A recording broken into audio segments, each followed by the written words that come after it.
Une puissante énergie apparut sur la lame de l'épée. Ravière balança son épée et cria, « Libération de l'aura ». Une énergie se dirigea vers le dragon. Mais cette attaque était bien trop petite par rapport au corps du dragon. Le dragon baissa la tête et regarda l'endroit où Ravière venait de frapper, stupéfait. Puis des larmes et du mucus commencèrent à couler. Il roula au sol en hurlant, « Ça fait tellement mal. Ah, ça fait mal, ça fait mal. » Ravière s'approcha avec son épée et dit, « Continuez à vous battre. » Le dragon, tout en sueur, leva précipitamment sa patte et dit, « Attendez, négociation, négociation. » Loi, se tenant derrière, sourit en observant la scène et pensa, « Comment le dragon peut-il avoir peur des humains? Il semble que ce soit la réaction de Solita lorsqu'il a peur. Une personne qui dort dans une pièce se rend soudainement compte qu'un scarabée d'or apparaît et la défie. Mais il ne montre aucune peur. Il continue à rire, même après avoir été aspergé de pesticides. Puis il commence à voler partout. Et il donna le dernier coup. Tout le monde connaît cette sensation de douleur, si une créature terrifiante vous attaque constamment, n'importe qui perdrait la raison. C'est ainsi que Ravière apparut avec un état de peur dans les yeux de Solita. C'est à ce moment-là que le dragon vit Ravière se rapprocher de plus en plus, effrayé, dit, « Non. Arrête, attends. » Il avait des choses importantes à dire. En entendant cela, Ravière s'arrêta également, ne sachant pas ce qu'il allait dire. Mais soudain, il s'assit et frappa Ravière du poing, en criant, « Tu t'es fait l'avoir. » Mais comme dans les rumeurs, il leva la jambe qu'il venait de frapper, mais il ne vit rien. À ce moment-là, Ravière était déjà derrière le dragon, et le dragon sentit un frisson dans son cou, une sueur froide se mit à couler. Puis un autre coup fut donné. Le dragon ne pouvait que crier douloureusement dans son esprit, « Merde !» Cette fois, les larmes coulèrent à nouveau, le jeu continuait. Ravière, se tenant en bas, frappait coup après coup, et le dragon ne pouvait que se tenir la tête, criant faiblement, « Arrête, ça fait mal, vraiment mal. » Non loin de là, le jeune Loi était allongé sur le côté, observant le combat. Loi pensa, « C'est génial. Tout est allé comme prévu, le prochain mouvement de Solita semblait déjà clair. » À ce moment-là, le dragon cracha de la brume, et un nuage de gaz noir fut expulsé. Que faire si tous les insecticides ont été utilisés et que la créature terrifiante continue de s'approcher sans être affectée? À ce moment-là, les yeux du dragon devinrent rouges. Une silhouette apparut dans la fumée noire. Votre dernier espoir est sans doute de fuir. Un jeune homme aux cheveux rouges sortit de la fumée noire, courant frénétiquement. Le jeune homme trouva une pierre pour se cacher derrière et pensa, « Bien, ils ne me trouveront pas. » Puis il plaça ses mains sur sa tête, prêt à lancer un sort de téléportation. Soudain, un éclair tomba du ciel et frappa exactement à l'endroit où le jeune homme venait de se tenir. Il tomba au sol, pensant, « J'avais mis en place un piège pour empêcher la téléportation. Avant, j'étais têtu et stupide, maintenant je suis encore plus stupide. » Alors que le jeune homme se perdait dans ses pensées, quelqu'un s'approcha. C'était Loi qui s'approchait, tendant la main et s'inclinant en disant, « Permettez-moi de me présenter à nouveau. Chère Solita, je suis le fils aîné du comte Frontra, Loi Frontra. » Soudain, Solita fit semblant d'être idiot et demanda, « Je ne suis pas un dragon ?» Loi riait, et quand il entendit Solita faire l'imbécile, il resta sans voix. Solita continua à secouer la tête et dit, « Ah, où suis-je? Qui suis-je? Pourquoi suis-je ici? Ah, je veux m'échapper. » Ravière plissa les yeux en voyant Solita faire semblant d'être fou derrière lui. Il ne dit rien de plus et dégaina immédiatement son épée. Avant que Solita ne puisse réagir, il fut frappé par l'épée de Ravière et poussa un cri de douleur, « Kia !» Loi s'approcha et dit, « Comme je m'y attendais, Solita est un grand dragon, les gens qui subissent un coup aussi mortel ne se contentent généralement pas de crier « Kia !», ils s'envolent vers le ciel. » Solita, en pleurant, cria, « Loi, que se passe-t-il? Pourquoi me mettez-vous dans cet état? Répondez-moi. » Loi joignit ses mains et sourit en disant, « Je vous l'ai dit dès le départ, je suis venu ici pour faire une proposition très prometteuse. » Solita cria en pleurant, « Alors tu aurais dû le dire dès le début, au lieu de me piquer. » Loi se tenait là, souriant et disant, « Parce que Solita voulait nous tuer dès le début, mes subordonnés étaient trop excités et n'ont pas pu s'empêcher de le frapper, ah !» Solita écarquilla les yeux et regarda Ravière avec méfiance, en disant, « Quelle proposition, Loi ?» Loi, entendant les mots de Solita, sourit en pensant, « Bien joué, abattre un arbre commence par couper la racine. La racine a déjà été mangée. Lorsque Solita continua d'attaquer dans le roman, il laissa la colère le contrôler, et il était évident qu'il n'était pas capable de dialoguer normalement avec un tel dragon dès le début. Il ne restait donc plus qu'à utiliser la violence. Tout peut être résolu de cette manière. Merde, c'est plus noir que ma propre vie. Allez chercher votre patron. Oh, je suis le patron, qu'y a-t-il? Ce plat ne te plaît pas? Tu veux que je le refasse? Non, patron. C'est délicieux, c'est tellement bon. Tant que tu maintiens le calme et l'autorité d'un fort. Bien que Loi ait maîtrisé Solita, le dragon reste un dragon.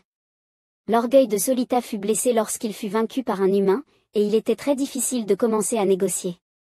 Loi fit soudain une grimace dégoûtée et cria, « Ravière, ce salaud, regarde ce petit être abominable. » Ravière, ne comprenant pas pourquoi il était insulté, ne savait pas ce que Loi était en train de faire. Loi cria en pointant du doigt, « Pourquoi toi, espèce de misérable, oses-tu traiter ainsi le grand dragon? Comment as-tu osé utiliser une épée, qui t'a permis de faire cela, espèce de misérable en bas de l'échelle sociale ?» Ravière écoutait et trouvait ça de plus en plus étrange. « Merde, je t'ai dit de te battre contre le dragon, maintenant que c'est fini, tu commences à m'insulter. » Loi continua à insulter de plus en plus fort, « Tu ne sais pas que c'est un grand dragon? Heureusement qu'il a un grand cœur, sinon nous serions déjà morts. » Solita se tenait derrière, entendant Loi le complimenter, et ressentit un malaise dans son cœur. Loi pointa dans une direction et dit, « Cet idiot stupide. Il n'est pas encore à genoux, pourquoi ne se prosterne-t-il pas devant moi ?» Ravière, vertigineux et incrédule, avait du mal à y croire. Alors qu'il riait, les yeux plissés comme un idiot, Loi soudainement prit une expression rusée pleine de confiance et demanda, « Solita, veux-tu te marier ?» Solita, en entendant la question de Loi, sursauta et dit, « Comment Loi le sait-il ?» Loi répondit qu'il savait que les compétences de Solita n'étaient pas exceptionnelles et qu'il ne pourrait pas créer des bijoux parfaits, n'est-ce pas? Solita tendit la main et dit, « Attends. Comment Loi pourrait-il le savoir? Comment pourrait-il trouver son cachette ?» Loi se désintéressa de la question de Solita et répondit brièvement, « Solita se mariera dans 10 ans. » En entendant qu'il allait se marier bientôt, Solita sourit joyeusement et demanda, « Vraiment ?»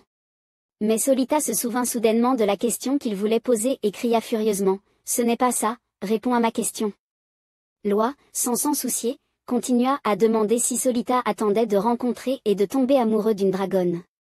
Solita répondit immédiatement, « Bien sûr, j'attends avec impatience. » Ce n'est pas ça, ce que je voulais dire. Loi continua, Solita pourra skier avec elle au pôle Nord, se tenant les mains. Échanger des lettres d'amour sucrées, via télépathie. Et sous la lumière romantique de la lune, utilisant le ciel amoureux de la nuit, créer un motif de cœur de rêve. Loi dépeignit une scène incroyablement charmante pour Solita, le rendant envoûté. Saisissant l'opportunité, Loi sortit un rouleau de papier et dit, « C'est cela, Solita n'a qu'à signer. » Solita sourit et demanda, « Si je signe, je pourrai me marier ?» Loi répondit, « Exactement. » Loi sourit et s'écria, « Solita n'a qu'à signer tout en bas. » Dès que le stylo termina d'écrire, Loi devint instantanément méconnaissable. Il attrapa immédiatement le papier. Se levant, il regarda Solita et dit, « C'est le document selon les lois des dragons, n'est-ce pas? Nous savons tous que si un dragon viole un contrat avec un humain, il subira la punition de la brise du roi des dragons. » En voyant un visage empreint de l'aura de la mort, Solita perdit son âme, tremblant en regardant Loi. Solita était maintenant sous le contrôle de ce démon maléfique qui manipulait son esprit. La scène changea pour le domaine de Frontera. Quelques paysans travaillaient dans les champs et soudainement remarquèrent quelque chose. Un d'eux dit, « Oh. C'est le jeune maître Loi qui revient de l'extérieur. » Presque à chaque fois qu'il revient, il ramène quelque chose de surprenant. C'est un dragon cette fois, il se trouve qu'il est juste un jeune homme ordinaire. Peu importe s'il est un dragon ou pas. Je suppose que c'est ça. Loi marchait sur la route avec Solita et Ravière, souriant en pensant, le four à incinération fonctionne grâce au riz. Ah non, je voulais dire. Un dragon a déjà été capturé. La scène se déplace vers l'atelier de forge, Solita se tient là, et Cossidu dit, ce garçon est-il un dragon? Loi tend la main et dit, c'est exact. Comme vous pouvez le voir, il fume de toutes parts. Solita, en colère, dit, il a été frappé par la foudre. Ce menteur. Cossidu jeta un coup d'œil et dit, un dragon comme toi n'est-il pas un peu maladroit? Solita resta bouche bée, bafouillant quelques mots. Loi sortit un rouleau de papier et dit, « Maître Cossidu, selon le contrat, veuillez enseigner lentement à Solita comment fabriquer des bijoux.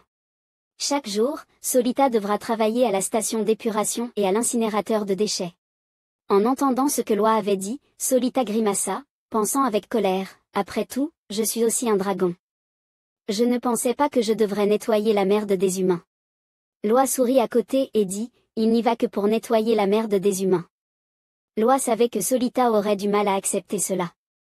Solita, en entendant cela, sursauta et pensa, « Ce type peut-il lire dans mes pensées ?» Loi frotta ses mains et continua, « C'est pourquoi Loi a forcé Solita à signer le contrat, sinon il n'aurait jamais signé. » Loi était sûr que Solita n'aurait pas beaucoup d'occasion de maîtriser la fabrication de bijoux. Solita rencontre aussi des difficultés pour se marier, non? Ah! Bien que l'estime de soi soit importante, que faire si cela empêche Solita de se marier? Il réfléchit, lequel est plus important? Solita, en entendant ce que Loi avait dit, se perdit dans ses pensées. Puis il se rendit devant Cossidu et dit, « Ce nain. Je veux dire. » Solita baissa la tête et cria, « Maître. S'il vous plaît, enseignez-moi correctement. » En entendant cela, Cossidu caressa sa barbe en souriant et dit, « Regardez-vous. Ce nain humble a même un dragon comme apprenti. » Solita baissa la tête et dit, « Dans le monde de la force, le pouvoir appartient naturellement au dragon. Mais dans le monde de l'artisanat, Cossidu est celui qui détient le pouvoir. Veuillez réparer mes mains sales. » Loi, debout derrière, écouta les paroles de Solita et sourit en réfléchissant, « Même s'il est stupide, après tout, c'est un dragon. Il est très pratique. » Cossidu dit, « Si ce dragon dit cela, je ne peux vraiment pas refuser. C'est dur. Solita peut-il le faire? » Solita affirma qu'il était prêt. À peine avait-il fini de parler, que Cossidu cria, « Alors, ne reste pas là, va chercher les matériaux. » Solita, sur le point de pleurer, se pointa du doigt et dit, « Et, c'est moi ?» Cossidu, entendant cela, cria encore plus fort, « Alors, Solita veut-il que je me prépare pour lui? Lève-toi vite. » Immédiatement. Solita se retourna immédiatement et courut dehors comme le vent. Loi sourit en réfléchissant, ce contrat apportera des bénéfices à tout le monde. Solita, pour son propre honneur, a reçu la meilleure éducation. Pour la première fois dans l'histoire, le maître Cossidu se sentit heureux d'avoir travaillé si longtemps avec un dragon. Loi a vécu beaucoup de fois cette situation. On lui confiait des contrats absurdes et déraisonnables, sans autre choix que de les signer. Il pensa. Ai-je d'autre choix? Ce n'est pas un contrat, mais de la violence. Car un contrat est quelque chose qui profite à tout le monde. Bien sûr, Monsieur Cossidu a insulté Solita pour avoir jeté des pierres précieuses endommagées vers Loi. Si le contrat était un peu plus avantageux pour lui, ce serait mieux. Loi ne laisserait évidemment pas passer cette bonne occasion et ramassa immédiatement ces pierres précieuses endommagées pour partir. Il avait gagné de l'argent sans bouger. Soudain, un message du système arriva, « Vous avez transformé un autre drame en quelque chose de mieux. » Loi, qui tirait la charrette de pierres précieuses, fut surpris en voyant ce message.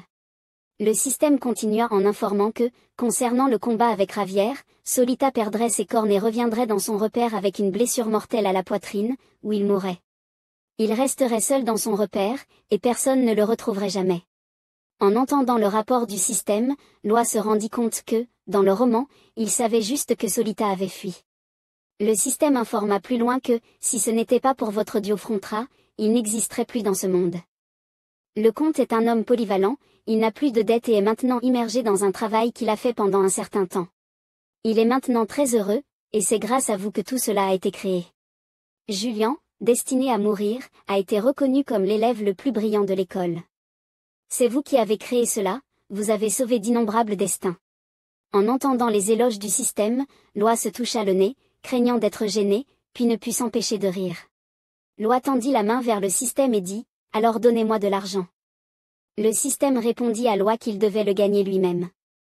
Loi continua à demander, « Alors donnez-moi des RP. » Le système, voyant sa demande persistante et sans gêne, cria furieusement, « Ah, les humains ne sont vraiment pas romantiques du tout. » Loi répondit immédiatement, « Exactement, le romantisme ne se mange pas. » Loi réfléchissait, ce dont il avait besoin maintenant, c'était des compétences. Parce que nous allons commencer à construire un grand canal. Ses compétences en topographie avaient une limite, et c'était là le problème. Nous devions travailler sur toute la propriété, il y avait trop de choses à faire, de la collecte des informations à leur organisation. Il avait déjà construit beaucoup, ce qui avait fait monter son niveau, mais il avait atteint un point où cela stagnait. Le principe de base des affaires est de économiser ce qui peut l'être et d'exploiter ce qui peut l'être. Loi ouvrit son panneau de compétences. Puis il commença à améliorer sa compétence en conception de niveau intermédiaire, en pensant, faisons-le. Il allait considérablement améliorer son niveau et étendre son champ de topographie. Il continua à améliorer sa compétence en conception jusqu'à atteindre le niveau 10. Le système annonça, classement des compétences améliorées, la compétence en conception est améliorée, la conception passe au niveau 1, et la surface qu'il peut concevoir est de 375 000 m². Loi, en voyant les nouvelles données, sourit et dit, 1200 RP, ça vaut le coup. Le système informa plus loin qu'une nouvelle option de compétences exclusive était disponible, le guide de construction. Loi, en voyant cette notification, plissa les yeux et dit, qu'est-ce que c'est que ce guide de construction? Le système répondit, vous, qui avez toujours voulu faire moins de travail, avez maintenant activé ce système créatif. Loi, voyant la notification, dit qu'il ne croyait pas. Cela ressemblait à ces idées inutiles dans les publicités de magasins de bricolage. Le système répondit, vous pouvez restaurer le plan 3D que vous avez enregistré précédemment. Une maison 3D flottante apparut dans les mains de Loi, qui jeta un coup d'œil et dit, considérons cela comme un piège. Loi activa la fonction du guide de construction. La maison s'envola des mains de Loi, ce qui le surprit également. Loi fut soudainement entouré par un faisceau de lumière verte. Loi plissa les yeux et dit, qu'est-ce que c'est que ce truc? À côté de lui, la maison 3D qu'il tenait déjà apparaissait à sa taille réelle. Le système envoya une notification indiquant que, vous inclus, cette image 3D serait également affichée aux autres ouvriers. Les opérateurs pouvaient effectuer des manipulations précises grâce à cette image 3D. Loi regarda la maison 3D, bouche bée, pensant, c'est vraiment surprenant, c'est exactement une compétence qui peut réduire de moitié le travail quotidien. Il devait immédiatement effectuer un test pratique. La scène changea ailleurs, une zone de lumière verte apparut sur un terrain. Ravière et Loi, deux jeunes hommes, se tenaient là, fixant. Ravière demanda, c'est quoi ça? Loi répondit, c'est l'endroit où Ravière doit creuser. Ravière jeta un coup d'œil, montrant pourquoi c'est à moi de faire ça. Je suis chevalier, je ne veux pas le faire. Loi pointa et dit, je te donnerai plus de détails plus tard, alors fais-le d'abord. Après avoir creusé un moment, Ravière dit, il y a beaucoup de choses vertes à l'intérieur. Loi répondit à côté, oh, Ravière a raison. Une fois qu'il eut fini de creuser, Loi dit, maintenant, Ravière, peux-tu essayer de creuser un cercle autour de ces choses vertes? Ravière creusa avec une pelle. Puis toute la zone verte devint rouge. Ensuite, le visage rouge de Loi apparut, hurlant fort, putain de merde. Tu ne peux pas faire ça correctement? En voyant ce visage, Ravière voulut se décourager et dit, c'est dégoûtant. Loi répondit immédiatement, une telle expression n'est-elle pas normale pour les autres? Ravière pensa que personne ne voudrait commettre une erreur pour voir ce visage. Loi l'entendit et dit, ne dis pas ça. C'est comme une gifle. Ravière regarda finalement Loi et demanda, alors c'est quoi cette fois? Même Loi est un génie des illusions. Si ce n'est pas le cas, ce n'est pas un outil magique qu'il a acquis du mage noir? En entendant la question de Ravière, Loi resta figé un instant, réfléchit un moment, la question était soudaine. Comment pouvait-il continuer à mentir? Loi sourit soudainement nerveusement et demanda, alors tu penses que laquelle est la plus appropriée? Ravière baissa la tête et dit, il choisirait la deuxième. Alors porte un collier approprié. En entendant la suggestion de Ravière, Loi comprit et dit, oh, d'accord. C'est vrai. En partant avec la pelle, Ravière dit, c'est tout ce qu'il voulait savoir. Loi regarda Ravière et dit, je n'ai même pas répondu à ta question, mais tu es encore curieux de savoir d'autres choses? Ravière répondit que ce qu'il était vraiment curieux n'était pas important. Ce qui est important, c'est que notre jeune maître a sauvé tout le monde ici. Loi resta également stupéfait après avoir entendu la réponse de Ravière. Puis il sourit, réfléchit et exprima sa gratitude. Loi leva la main en souriant et dit, bien sûr, car tout le monde me fait confiance. Le matin, M. Bayern annonça aux soldats les travaux à venir, puis ce serait la construction du système des eaux usées. Ce système protégera notre peuple des maladies. Puis il cria à haute voix, dites-le encore une fois, quel est notre slogan?